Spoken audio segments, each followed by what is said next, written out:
যদি কোনো সম্পর্ক সত্যিই টিকিয়ে রাখতে চান, তবে সেই সম্পর্কে একজন আগুন হলে আরেকজনকে জল হতে হবে। একজন হুটহাট করে রেগে গেলে আরেকজনকে ঠান্ডা মাথায় তার রাগ ভাঙাতে হবে, কারণ সবশেষে সেই মানুষই আপনার সব থেকে কাছের মানুষ, তাই না? আসলে একটা সম্পর্ক তখনই পূর্ণতা পায় যখন সেই সম্পর্কে দুটো মানুষের মধ্যে বোঝাপড়া থাকে, দুজন মানুষ দুজনের খারাপ ভালো দিকগুলো মেনে নেয়। আজকাল হুটহাট রাগারাগিতে অনেক সম্পর্ক নষ্ট হয়ে যায়।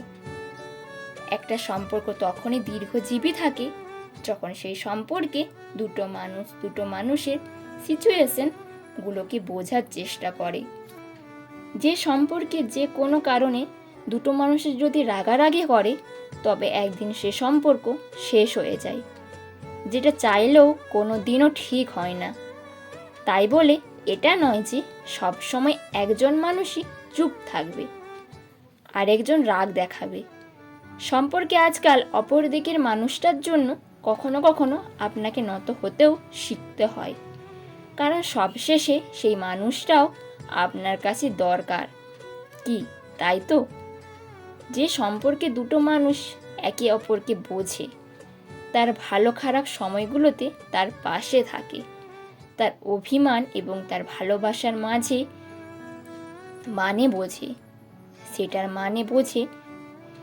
সেটার মাঝে ভালোবাসার দাগ রাখতে পারে, সেই সম্পর্কটিকে থাকে সারা জীবন, একে অপরের ভালোবাসা হয়ে, একে অপরের ভরসা হয়ে।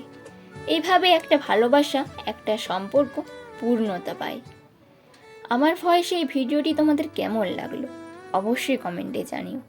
চ্যানেলে নতুন হলে অবশ্যই চ্যানেলটিকে সাবস্ক্রাইব করে দিও, আর যারা অলরেডি সাবস্ক্রাইব করে দিয়েছো তাদের সকলকে অসংখ্য ধন্যবাদ।